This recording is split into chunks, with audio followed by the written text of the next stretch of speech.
if anybody is trying to intimidate the commission into not doing its job properly, they must know that the commission will not be intimidated. Usihlalo alesigcawu uthi bashaye phansi labo abebe impahla emahhovisini aso aseParktown njengoba ingekho into engaphoqela ekhomishana ukuthi ingawuphothuli umsebenzi wayo ngesikhathi. Uthe uthemba ukuthi amaphoyisa azokwazi ukuthola abantu abenze lokhu. Please raise your right hand and say, so help me God. So help me God.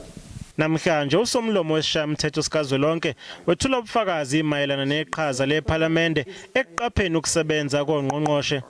Modise uthi kumqoka ukuthi iPhalamende kanye namakomiti alo alandele ongqongqoshe ukuze kuqinisekiswe ukuthi benza umsebenzi ngendlela efanele. What we have done is to, when members complain to us that we are not getting joy, we hit the leader of government business, so that the leader of government business whips the people he leads in the executive to take us seriously.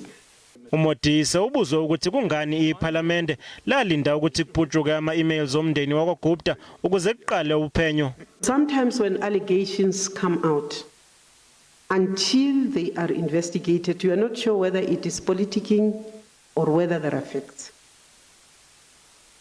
Clearly, as I say, if the chairpersons should have followed up with their ministers in their respective portfolios, these allegations are coming out.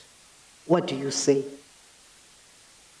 But Chair, when the emails were leaked, it no longer just became probably propaganda or political games. It became real.